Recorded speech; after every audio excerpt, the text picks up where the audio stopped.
Welcome everyone to What the Force, and welcome to a discussion of Star Wars as myth and myth making in Star Wars with a former guest and now discussion participant.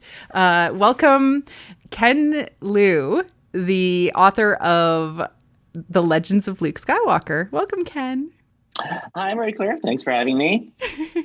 I don't know if you knew this, but you already have a standing invite. If there's anything that you're like, I want to talk about this, Marie Claire, you're welcome to come back. The trouble with that is you may not be able to keep me out. I mean, that invitation is dangerous because I'm just talking about everything. No, and I seriously feel like I could just talk to you like all day long, every day. We have a pretty good rapport, and like I loved our episode where we talked about the Legends of Luke Skywalker so much that I needed to talk to my other co-host who's occasionally on segments, Ty, about more about it, because I was like, I'm still not done processing this book, and it's almost been like a year since I read it the first time. I mean, it's like any kind of fan conversation. You know, if you get together and you start talking about something that excites both of you, it's cool when you find somebody who participates in fandom on the same wavelength as you. You just can talk about anything forever. Anything forever. Oh, that's tempting, Ken. All right. That aside, our actual topic for today is myth. Myth. What is it? And it goes by... It can come in the form of fable, legend, these stories that are told to kind of as entertainment, but also to tell us truths that need to be passed generationally. And the history of myth and what it all is, you could study an entire doctorate on how it happens. But primarily it came out of the idea of humans communicating. And sometimes they weren't always able to communicate, anthropologically in ways that were very rational, and they were trying to explain things about themselves, things about the world that they lived in. And so sometimes those would take on relational means, and that would turn into maybe more fictional language in how we described ourselves and others and what was going on. So that I'm talking about early humans and how they communicated with each other, especially if they communicated with people outside of their own culture or their own language, right? They had to come up with a shared language, and that would transform the communication over time. What's your perspective on early myth and how that all developed? I think myths are really just a special kind of stories, right? They're archetypal stories, and when we say myth, we usually mean stories that belong to a collective of some sort. So a family myth, a tribal myth, a national myth, that sort of thing, in the sense that it's a story that a group of people tell themselves to explain who they are and how they're different from everyone else. I mean, I can, give you a ton of examples. I don't know if I mentioned some of these examples last time, but, for example, there are most epics are really national myth. There are stories about how a people came to be. So the Aeneid is an actually deliberately politically motivated national myth about how the Romans came to be Romans. So there's this national origin myth that becomes very important. Of course, we have our own national myth about the founding fathers, which is a myth that we keep on retelling over and over again, and it's evergreen. Hamilton, is the latest to come to retell that national myth, and some of it might be true, and some of it might be exaggerated to be able to add on to that. How much national myth is factual is really not the criterion by which we judge the usefulness of a myth. It could be that our national myth about a lot of things about our own origins are not factually true, but that's not really the reason why we care about some of these stories and why we think they're important. Whether they're factually true or not, they have come to define how we think of ourselves. You sort of can go back to the idea of what did the individual drafters of the Constitution think of the original sin of the United States? What do they individually think about slavery? How could they compromise on this moral issue? You can go down there, but in some ways, that is not what's important. What is important is how we have come to perceive that the promise of the Constitution was not fulfilled until the 14th Amendment. And so our national myth of how that story, that original founding was not fulfilled until, a second founding had to happen. The United States needed a redemption story. Needed a redemption story, exactly. a new generation, For the new generation, yeah. They needed to fix the problems that had come before and resolve them. And then you could say that's not even done. And sort of like even now we're still living that myth, because the heart of the myth isn't factually whether there were more people who believed in the right ideas or not. What actually matters is whether the ideas as we receive them are ideas we want to carry on or not. A myth is a living myth. We sort of have to redeem the American myth and carry it on forward. It's up to each new generation to make sense of it. And to say what that myth means to them personally, because myth is a reflection of how things and how we interpret myth is a reflection of who we are today. Right. And sometimes when the myth is made, it is, and we'll get into that with Star Wars, it is trying to plug into themes or undercurrents of society so that it feels important. It ties to reality. Yeah. In parallel.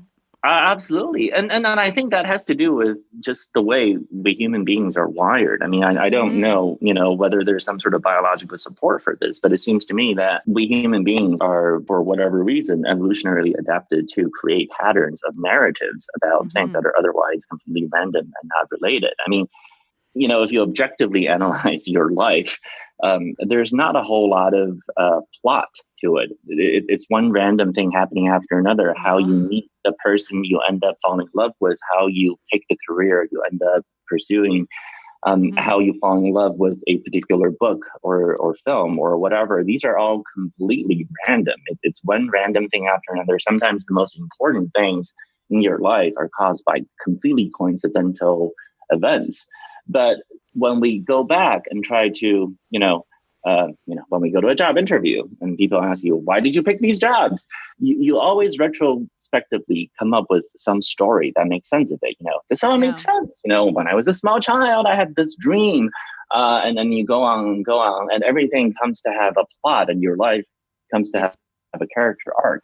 Because we as humans try to contextualize. We try to make it make sense out of the random patterns of humanity. Yeah, absolutely. I think we can't give our own lives meaning unless we endow our own lives with some sort of story. And I think that is the impulse that's behind myth. How do the Romans explain that they became the dominant power of the Mediterranean? There has to be a story that explains a greater purpose. Right.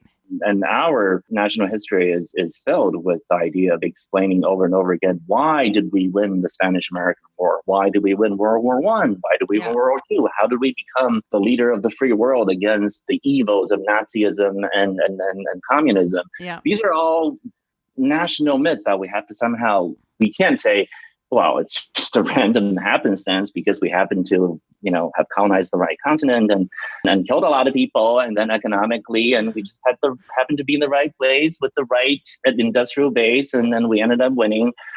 That's not a satisfying story. That's not the kind of story that we want to hear, even though historical revisionists will point out often that factually some of these explanations are much more convincing than others.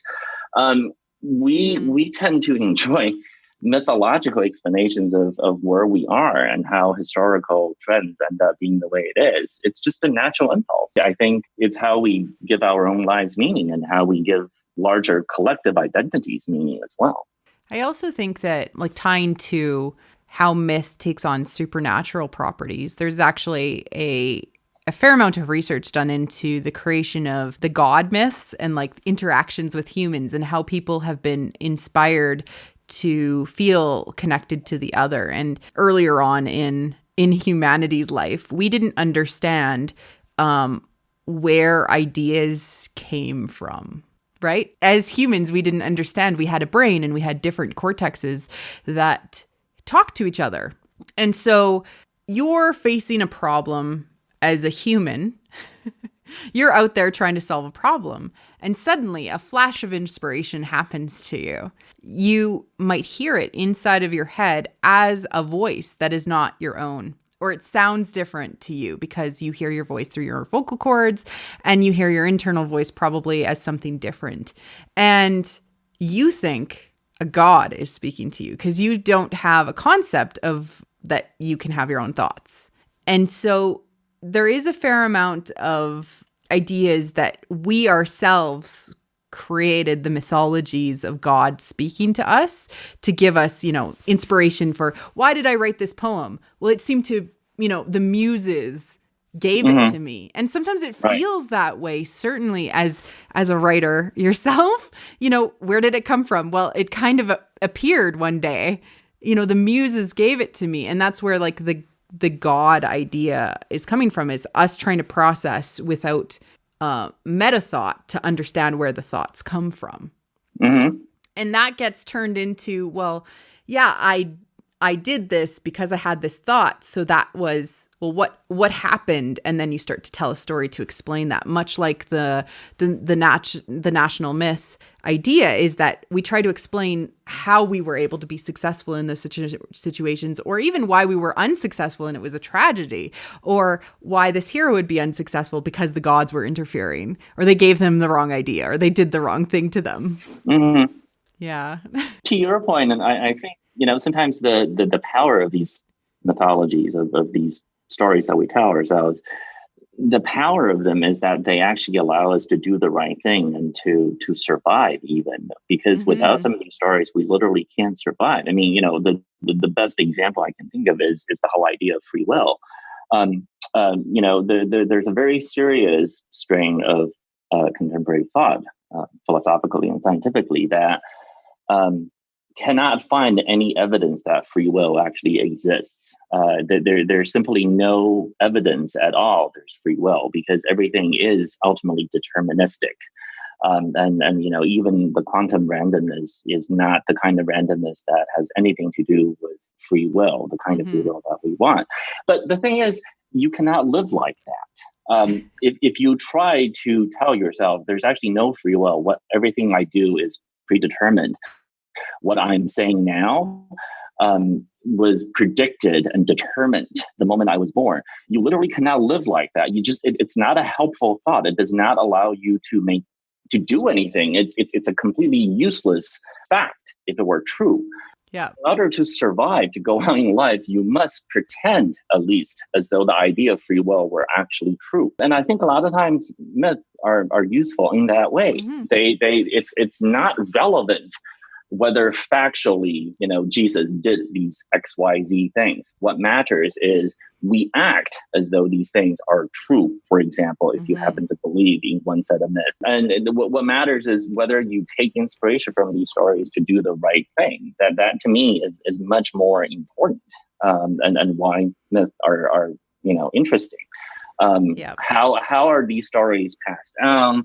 What kind of lessons do people take from these stories? And when the stories apparently don't seem to map to where you need to be to survive, how do you reinterpret the old stories and the old myths so that they do actually help you? That you can interpret those stories to have new meanings, which is, I think, what a lot of good contemporary art does. A lot of great contemporary art are reinterpretations of old stories, of myth. And that's not because somehow people have run out of ideas. It's because these old stories, precisely because they are old, have a lot of power over us. And they're primal. They tap into very deep emotional reservoirs. And if the way we have received these stories no longer map to contemporary ideas and what we believe to be better ways of behaving and of being alive, then the stories need to be reinterpreted and reclaimed for a new age. It's sort of like the living constitution idea. Yeah. You can say that if mythologies are alive, then myths need to be reinterpreted, reclaimed for each generation. Yeah, things change fundamentally as humanity has changed. Like, we can't necessarily tell the same stories in the same way now that we live, in a democratic society that didn't exist, thousands of years ago.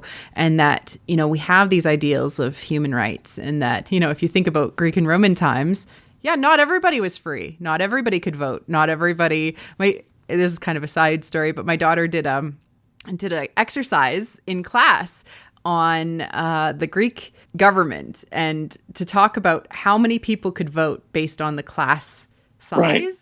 And there was like 2 people that could vote because the rest were slaves or women.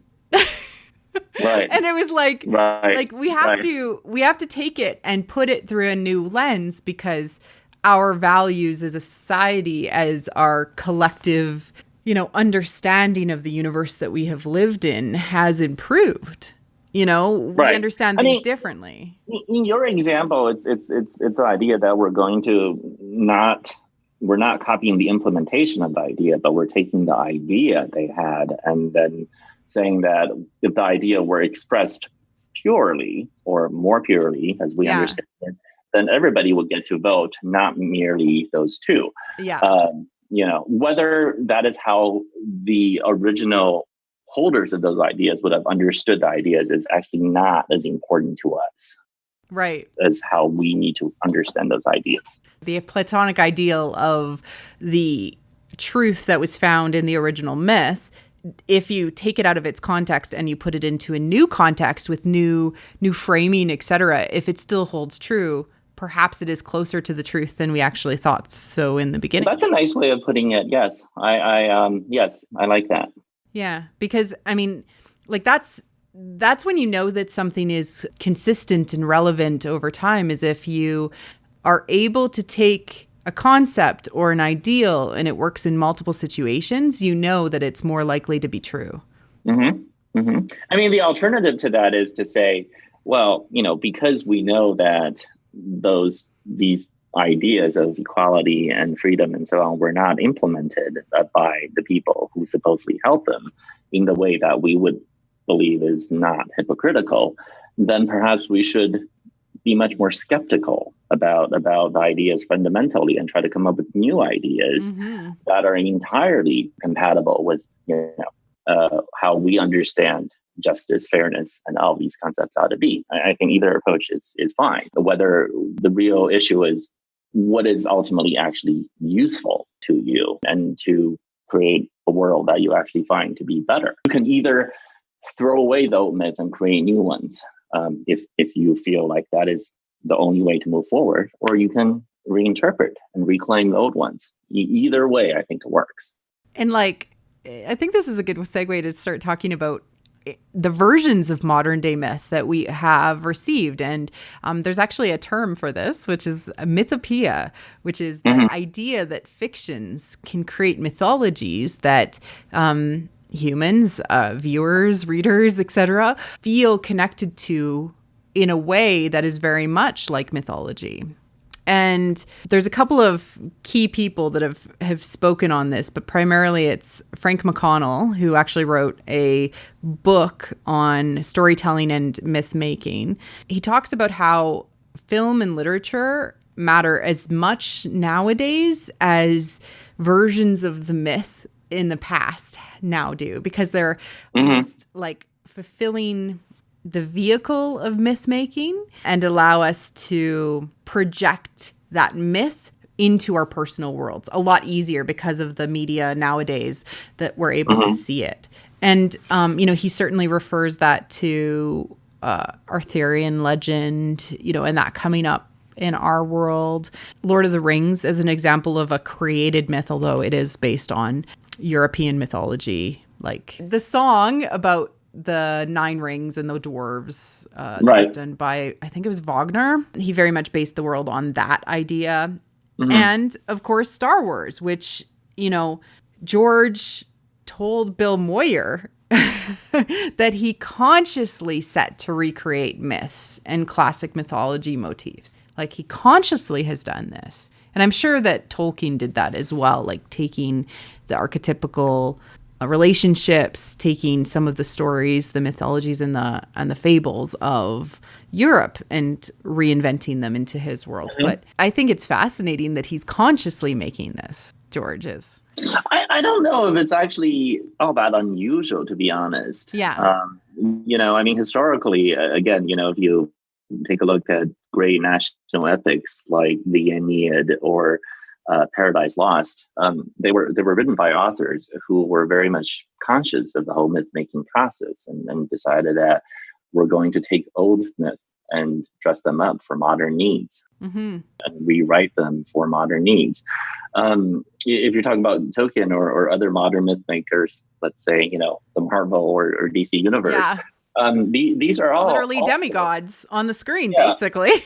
They're literally a modern myth being made pattern on very old stories. But I guess for me, one of the things that I'm a little uneasy about initially about modern myth making is that gray modern myth like Lord of the Rings, well, Lord of the Rings perhaps less so, but something like Star Wars, saying, mm-hmm. Where the origin is in film. These are very consciously commercial products. Yes. So they're very much controlled in a way that perhaps some of the older mythologies are not. I think a lot of us are a little bit ambivalent because you actually have, nobody really owns the story of Aeneas. Nobody really owns the story of Christ in Paradise Lost. Nobody really owns Beowulf. Right. Nobody owns the story of like Shiva and Parvati, right? Yeah. Right. You may have one scribe or one author who has done more than others to shape the myth into the way that most of us know, but it doesn't really. It's not owned by one person in the way something like Star Wars or Spider-Man is actually literally owned by one entity. Yeah, and it's a commercial entity that gets to dictate exactly what is allowed and what is not. And it could have a term, like it could have limitations or guidelines from where maybe the myth naturally plugging into the collective unconscious of humanity wants to go, because that's part of it too. It's like, what are the stories that are meaningful for us nowadays? And they want to kind of go where they need to go, I would say.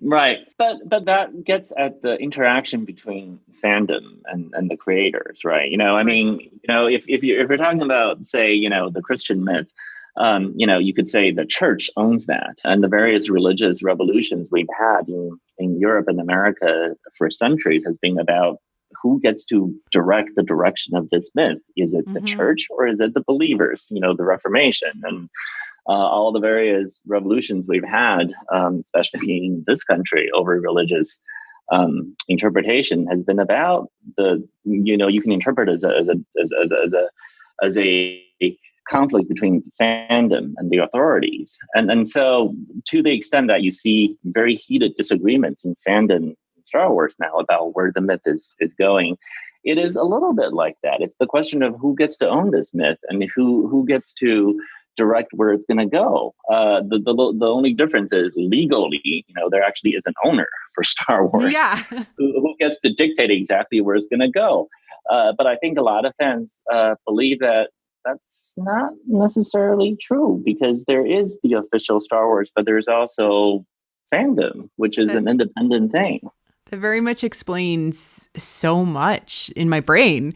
Like, no, seriously, because like you think about the Reformation or, and some of these splits from the believers, from the mythological fandom and the church or the owners of the myth, or maybe the caretakers of the myth, right? Because they own and caretakers. I like that. Yes. Yeah, like they caretake the myth. These splits happen, and then like from a church perspective, a group would create their own like sub property, and certainly that does happen in fandom where a group of people almost practices quietly or privately with certain things like fan fiction. Like they're like, let me interpret this myth in my own way and create it. And we get fan films and we get fan comics and we get like all of that. But like the public outcry piece that we occasionally get is certainly people that are believers of a certain maybe gospel. Yes. The myth. I don't want to carry that analogy too far. I know, but it's really fascinating to put it into that these things have happened before. This is not new. It's not new. And then I think it might explain a little bit about the fervor with which, we carry on these debates. I mean, to someone who's not a fan, a lot of these debates seem stupid and silly. Why are you arguing over a movie? That's the argument. But we're not just arguing over a movie. We're actually arguing over something very fundamentally important to us, because when these modern commercial mythologies become powerful enough to function as myth, then they are more than mere, it's no longer just a movie. They're more than the sum of its parts, right? Like, because it's not only carried in the property itself, in the media itself, it's carried in the minds of the people that follow it. Yes. Yeah. And we do. I mean, earlier I said that I'm a little bit uneasy about the fact that, these modern myths are in fact properties owned by individual institutions or people. I mean, I don't want to overstate the case either, because again, it's not like historically mythologies are truly free. There's always some authoritative myth keeper or myth holder that gets to claim a right to define certain myth. Again, like you said about the national myth, it's the state, it's the national identity. Our debate now, in a lot of ways, our political debates are over who gets to claim this American myth and who gets to say where it goes. I mean, I was very struck by this. I mean, this was like 20 years ago when I took a trip through a lot of state historical museums to sort of, a lot of states have these state historical museums, which tries to tell the story of Texas or the story of Idaho or the story of Massachusetts. And then you go read these state level myths. And they're fascinating because almost every one of them interprets the American myth in a slightly different way to and explain where, the role the state played is. I mean, Texas, I was particularly struck by the way Texas envisioned itself, or at least the people who created that the story of Texas display conceived of Texas's own state myth. It's this idea of the Lone Star Republic, its pride in its place, in its unique history, how it came to be part of the Union, and what role it played in the Civil War, and what that legacy meant. All of this, in some way, you can say this is all just some museum curators, personal bias. But I think it's more than that. I think these displays actually do tell us something a little bit about how a collective identity gets shaped and formed and is always controversial, and it's being contested by different groups of people in the same way that, we fight over what does the national myth of America actually look like and who gets to define it. And so a lot of fandom disagreements over Star Wars is like that. Who owns Star Wars? I mean, yes, there's a legal answer who owns Star Wars, but that's not the end of the answer, because a lot of where Star Wars is going to go is in fact determined by fandom. Without fandom's interest, how could the new prequels and the new sequels be made? They would not have been made. So, fandom does in fact determine, guide, and shape where this mythology goes. We are Star Wars. It's a symbiotic relationship, even though we don't necessarily control, like we can put our wishes, yelled or otherwise, into the creators' minds, but it's a symbiotic relationship because they don't make more Star Wars without selling Star Wars to us. Yes, and they don't have money to report on the quarterly earnings of the Disney shareholders meeting without us paying them money and being invested and being interested in the fandom and consuming the myth in a multitude of ways, right? Yes. In all the media and in what we wear and how we buy toys for our kids and our choices of going to the equivalent of the Holy City, which will now be in Disneyland or Disney World. That's right, because they are. Yeah, I mean, exactly. We are building holy cities in a way from a mythological perspective. But you can also see that, in some ways these largely commercial modern mythologies are in some ways much more democratic and even fair than old mythologies. There's no institution forcing you to believe in a particular version. There's no institution is going to wage war on you to believe one way or the other. These are not things that would determine who gets to be free and who's not. In fact, in order to be a believer, you simply have to participate and put your money out. It is by far a more democratic myth-making process than any myth-making process in the past, you could argue. No, I get what you're saying, because like money is participation in our, capitalist in society. Our culture. Yes, in our culture, it is too. like if you are willing to pay money for something, you find value in it. Mm-hmm. You actually, this is how you show you value something. You pay for it. That's at least that's how we have decided that this is the way late capitalism we're going to show this. I find the whole idea of mythology and Star Wars and mythology very illuminating, because it sort of explains a lot of our passions about what is otherwise a mere quote unquote commercial property. It explains our investment emotionally and otherwise in the direction of where this goes. I mean, every movie provides so much material for discussion, for argument, for debate. Well, and for love too, right? And appreciation. For love. And in some ways, worshiping the myth. Like, yeah. Yes, because a lot of us feel like this is what we wanted. This is what we wanted all along. Yeah. We love this world. We love this universe. And now here comes a new story telling us something about the universe that we didn't know before, that we have always thought were prefigured in what we love about the universe. And then now it is true. It is awesome. That's what keeps us coming back.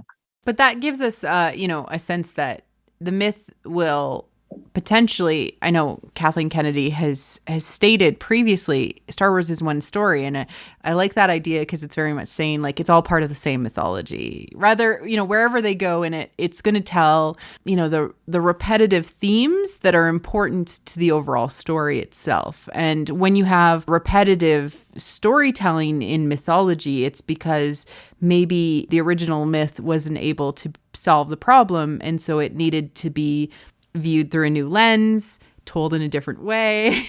Mm-hmm. It's very much tied to that transformational nature of myth making. And that comes out in Star Wars as Star Wars It Rhymes. Yes, that is right. I absolutely agree with you. Yes. So we have that iterative nature of telling similar stories, maybe with a slightly different outcome or slightly different players, or trying it again one more time in Star Wars. And because of how much Star Wars there is building, we have a lot more opportunities to tell things from different angles again. Mm-hmm. What I want to know is it important to take everybody along for the ride on the myth making? I mean, I would say, gosh, this is such a difficult question, because what does it mean to take everyone along, right? I mean, in some ways it's sort of like the mythology is there. You have it's always the universe. Exist. The universe you love is there. It's there. No one is going to take it away from you. If you love it, you have it. If it goes in the direction new, is it necessary to take a poll of everybody and say, do you approve of this? Yeah. I'm not sure I agree with that. I don't think that's necessary, and I don't think that's practical, and I don't think that's even a good thing. In order for the story to have meaning, to go on, to be rejuvenated for every generation, and it kind of has to evolve, right? And tell something new. And I mean, I guess the hope is everyone will come along for the ride. But if you just don't, I mean, it's like when they made the new Star Treks, they hoped everyone who loved those series will come along for the ride. But if they don't, they don't. They still have the old stuff. Yeah. New believers, new fans will come in. That's the way it is. Yeah. And sometimes, you feel you could be separated from the storytelling of today because it's actually being told to the generation that's upcoming, the kids, Sure. right? Like that's always Sure. been, what is the importance of telling Star Wars for kids? Like, why is that an important thing that people always come back to? Why is that important? I mean, I think it's like any myth, right? If it's a myth that's deeply important to you, you want to carry it on to the next generation. You want the next generation to have as much appreciation for it as you do. It's a way for us to find that connection in the chain of generations. I mean, it's sort of like how Yeah. it's no different from how we who grew up, reading Harry Potter now read it to our kids. That's the hope, is that this wonderful mythological world will go on, or it's the same impulse. We make passionate arguments on that, but I think if we love it and the new stories need to be told to a new generation. I mean, surely we've all had experience where we go back to something we used to love as children, and we read them now for our children, and we're sort of like, oh, this is not a story that's perfect anymore. Yeah. I would like to see some things changed. It's kind of the same thing, Why does it have to be the same? It can be different. It can rhyme, but be more suited. Yeah. For new. I think that it's a way of communicating intergenerationally about things that are important to the prior generation, but speaks newly to the new generation, sharing these in new ways or in new formats. Like we've gotten the beautiful Galaxy of Adventure shorts. And there was a great video talking about the creation of them, that they wanted to kind of take these key moments from the saga with a little bit of a lens off camera to add some layering into there. And that very much ties into the iterative nature of storytelling and myth making, and how through the interpretations, through the adds on of additional story, new lenses, new storytellers, new generations, you can view things and it changes it slightly. Maybe it tweaks it, or maybe it improves it, or it adds new emotional relevancy. One of the examples I have from speaking with Claudia Gray is people were very angry at her for blowing up the Death Star in Lost Stars. Because it was viewed from the first person perspective of the characters that are telling the story. And through their eyes, it was horrifying. Yes. When watched in A New Hope, it's kind of, you're separated from the experience. And although Leia is upset in the moment, it doesn't have the emotional impact of viewing it through the character's eyes and feeling those emotions because you're reading them inside of your own brain.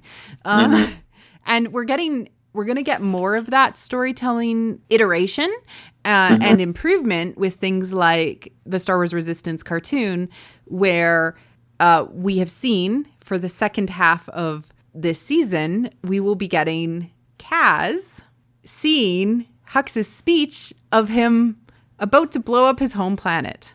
So viewing that through even a cartoon, a character's eyes, more directly, that we've been in a relationship with more directly because we've watched his journey growing throughout the season, that moment in TFA that arguably kind of falls a little flat because we know nothing about that planet. We know nobody who cares about that planet.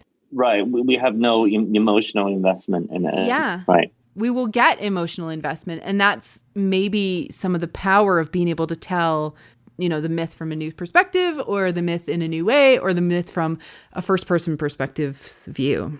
But I think that's what makes it so much more interesting and cool with the way I feel like the myth making process has been opened up, right? I mean, one of the things that can characterize some more of the more recent films and books is that there is a conscious effort to try to get more different types of storytelling and different perspectives into the universe, and to open up examination of topics that were or areas that were otherwise unexamined. I mean, you mentioned earlier that, why don't we see more romances in Star Wars? Why don't we see more stories from non-human perspectives? Why don't we see more stories? Droids. Droids, yes, exactly. Why don't we examine the whole idea of droids and their very uneasy Lives. Yeah. place in the Star Wars universe more? Why don't we ask some more difficult questions about the purposes of the rebellion and their methods? And it's fun to ask these questions. It's actually great to see the myth making process turn to this. I mean, it is. I mean, the easy word to use to describe all this is more diverse. But I think the word is so abstract that it's hard to give some concrete power to it. I think what really is happening is you get to see this myth making become much more of a polyphonic process. It's Oh. no longer one authoritative voice, but many more voices. Polyphonic meaning two voices or more voices Yeah, happening at the same time many more voices in happening at the same harmony. time. Yeah. Yeah. Well, Oh, that's not even necessarily, maybe not not even necessarily in harmony, but I think that's actually a strength. yeah. The thing is actually a strength that we get this. We get the perspective from the Death Star, and we get the perspective from Alderaan. We get Yeah. the perspective of the droid, and we get the perspective of somebody who is torturing the droid. We can see all of it, and make sense of the universe in that way. Oh, such an interesting way to think about it. Maybe this kind of myth making is much more suitable to our much more fragmented, social landscape. I mean, other than something like, say, the Super Bowl, are there Yeah. any television programs where a significant portion of this country's population watches, either together or even at all?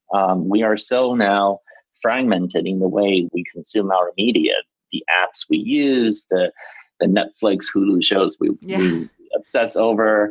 Well, and there's just so much content out there to like So much, so much, right? Yeah. Yep.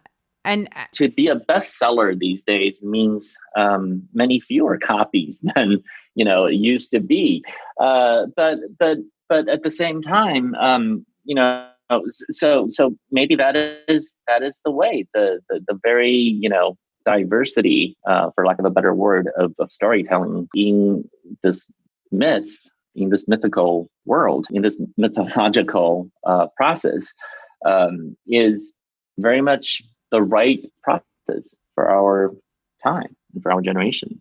yeah, and that people can plug into the myth in the media or in the way that suits them best or that helps them take away from it the piece that they needed at the time. Mm-hmm. That's so good. I love it. I love it. Maybe that is why sometimes it's hard. It's so hard to make something that would represent collectively the yearnings of a large percentage or even the majority of fandom now, because this fandom is so much bigger than it used to be, right? It's just a fact that fandom is much bigger than it used to be, and many voices that used to not be given any attention in fandom are now very prominent, and rightfully so. So I think we should treat the fact that there is so much passion and interest in this as a great thing. It's the fact that we still care so much shows the power of this myth, Of the story, yeah. of the story, Yeah. and the fact that we get to tell multiple strands of it and multiple perspectives of it, and everyone can find some piece of it that we love. That's pretty awesome.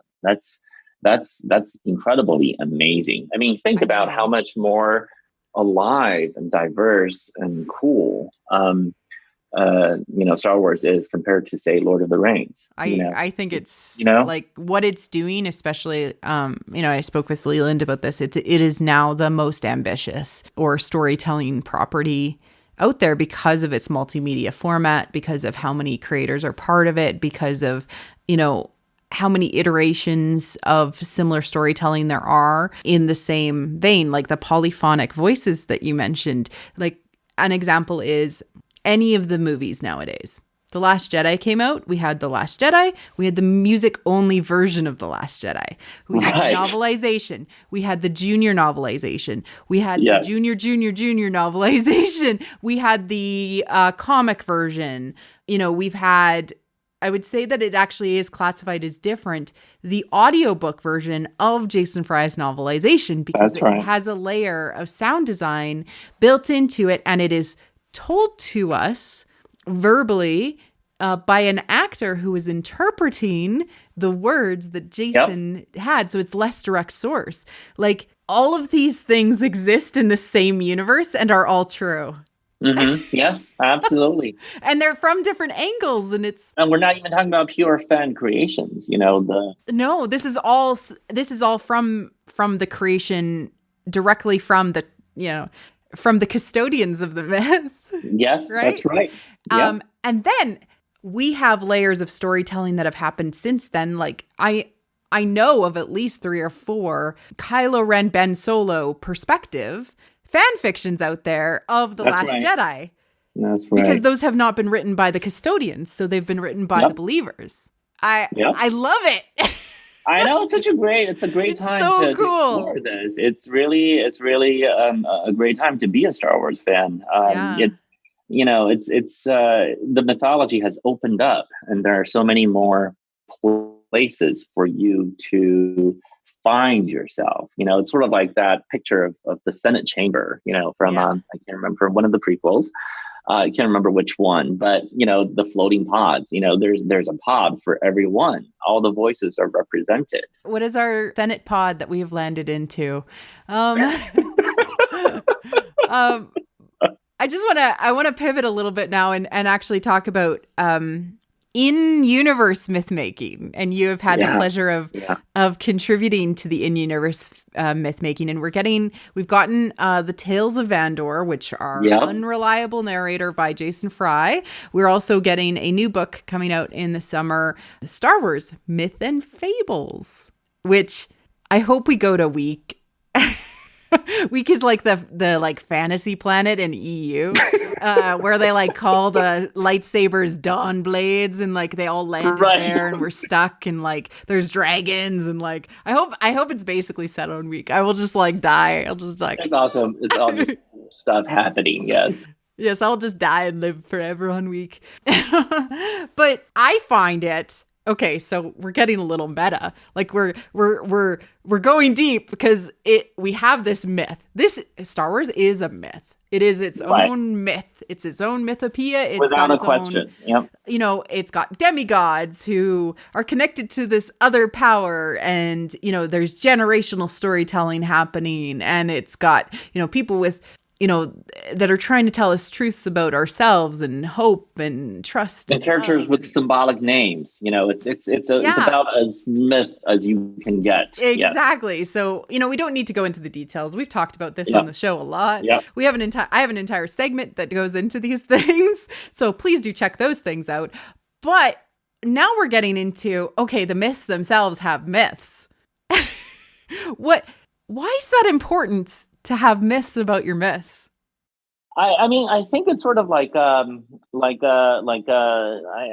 know. I mean, as a computer programmer, you sort of have to, I think about it this way. I mean, one of the things that people love to do when learning a new computer language is to write these programs that literally will produce as the output the same source code of the very program itself.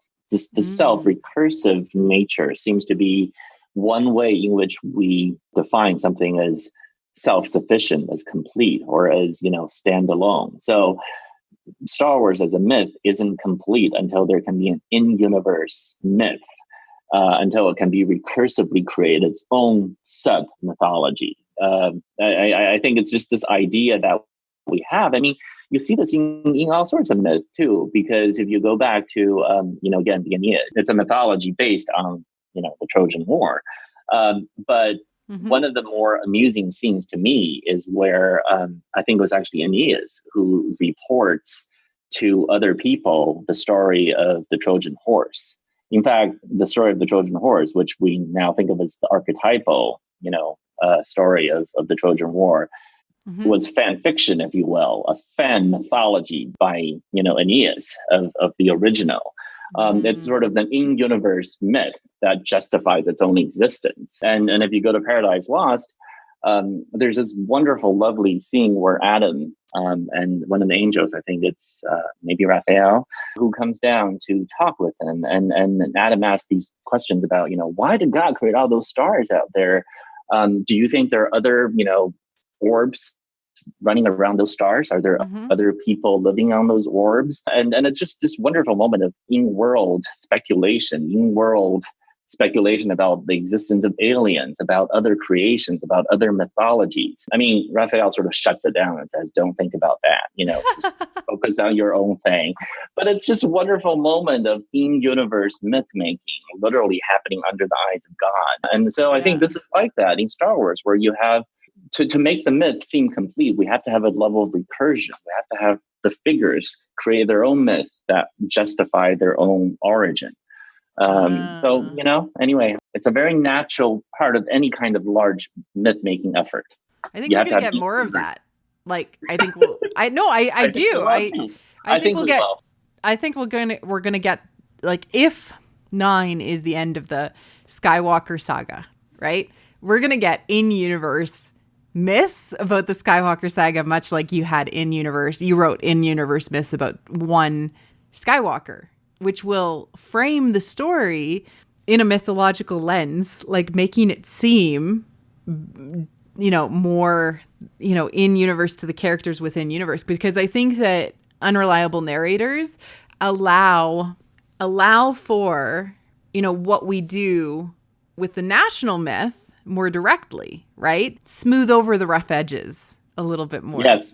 Get to the core point of exactly the storytelling, like looking at the prequels through a lens of an in-universe myth maker. You could potentially tell it in a smoother way that would accentuate the things that you needed to accentuate and disavow the things you wanted to maybe disavow or gloss over, and still get the core out of the conversation, which is this is a horrible tragedy of somebody who is considered to be the best of us. Right.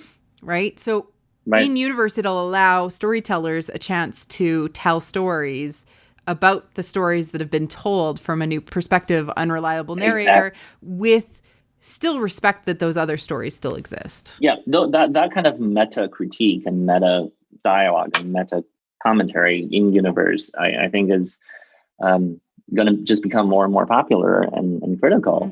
We'll see more of it, and I'm sure it will generate a lot of fan interest and discussion. At least, among some fans, I would count myself one of them. I think that's pretty cool. I really love unreliable narrator stories. We got a few of them actually in canon. Like technically, Phasma is an unreliable narrator. That's right. Even though we love like the character telling the story to the character listening to the story, it's very much she admits internally to the reader that she is holding something back. We don't know what she's holding back. We never know what exactly she's holding back, I think, throughout the course of the story. So it is mostly the truth. Yes. Perhaps. Maybe she's lying to us. I don't know. I mean, we think we can trust her, but yeah, there's something about the story that is not quite true. And unreliable narrators give the canon keepers like Leland and Pablo and the story group a little bit more flexibility to get things right, I think, over time, especially with things where it's dangerous to lock it. And there's also a long tradition of that, if you will. I mean, in some ways, unreliable narrators have been the bread and butter of Star Wars. I mean, Obi-Wan Kenobi, in fact, told Luke a very unreliable story about what happened to his father. And Yoda himself. Yoda, yeah. What is with these unreliable Jedi? It's like and everybody. Luke himself is unreliable because of his own depressive lens by which he is telling the truth. But from his own point of view, we have the Rashomon effect that happened in Last Jedi, which is also an unreliable narrator in a movie. Exactly. It's literally nothing can be more canon than unreliable narrator stories. That is definitely the way the story has always been constructed. But it helps the myth making because it's true from a certain point of view. Absolutely. Oh, I love it so much. So, when you were writing, and if it's okay, I'm going to take you step to Legends of Luke Skywalker just a little bit, just to kind of talk from a writer's perspective. When you were writing Legends of Luke Skywalker, you had opportunity to kind of write these own legends. And like, what was the point of telling them as legends rather than canon stories? I mentioned earlier I have a deep skepticism of narratives from ab initio. The very idea of narratives is unreliable, right? Because, as I said, the very way we make sense of the world is unreliable by constructing character arcs for our own lives and by constructing a narrative that makes sense of all the random things that happen to us. So, from the very start, I sort of reject the idea that you can have a neutral story. All stories are told from the perspective of someone to convey some truth to some audience. So let's take that as a starting point and then imagine how various in-universe storytellers and myth makers would use that power to try to convey their message across. And my feeling is, to go back to your Platonic idea, this is a very old Neoplatonist idea that the one, the truth, cannot be glimpsed except via reflections from various fragments. Yes. There is the idea that there is a perfect version out there in the ether that no one can ever come close to understanding. And through the frailty of human forms, we only get a diminished view into what is actually the truth of anything that exists in the universe. Correct. Yeah. And so if you go back to that Neoplatonist idea, the one is not approachable except through a multifaceted set of reflections from all these imperfect fragments, all reflect. Oh, Ken, I see where you're going. Together. So that's what I want to do. I was like, I think Luke actually says this in the book at one point. It's like, what matters is you have to have people tell their own stories. You cannot kill people just because they tell a story that you don't like. Yes. That's what the Empire did.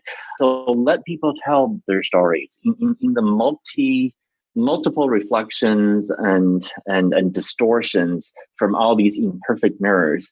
You can nonetheless discern the perfection of the one. Our approach to the truth is never perfect, but can always be perfected.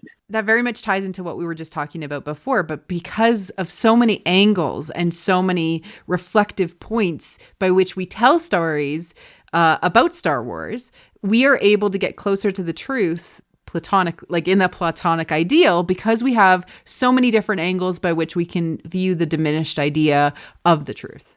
Yes. Oh! And that's the power of the modern, the modern diversity myth making process. I think you do have so many voices and so many perspectives in that cacophony or harmony. Cacophony. Oh, such a good word to say. Polyphonic, as you said, like it's all of these voices. Depending on perspective, but in that collectiveness is our collective myth. There's no longer the one, but rather many perspectives upon the one. And whether you believe that they ought to all cohere together into one or not is up to you. But I rather like the fact that we have so many angles and perspectives and reflections. Oh, I feel like that was the point of this whole episode. I feel like that's true. It was not what I thought was going to be the way, but we sort of meandered along and we sort of got here. And it's cool. Which is that by telling all of these stories from multiple directions, multiple angles, multiple voices, multiple media, through different lenses, we are able to find the closest version to the truth of the Star Wars myth making that we can possibly find in this mortal coil.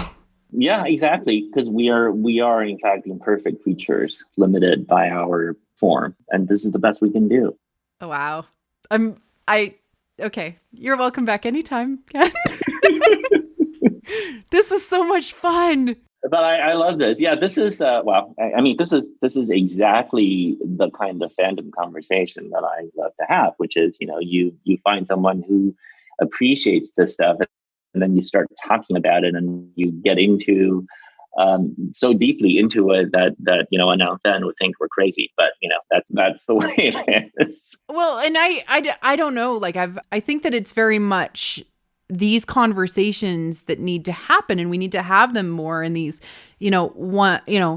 face to face, because we're sharing screen, but you're hearing our voices with, listeners at the table coming along for the ride to hear how we got from point A to, I think we're somewhere in the M's, Yes. but like we walk the journey with you along as listeners for the ride. And I'm very thankful for Ken being willing to like chat with me again. And that was so fun. Thank you for having me. So fun. So Ken, thanks for coming on the show and helping me come to a truth together with you. I think that it's better this way. That's the point. Thank you. That was so fun.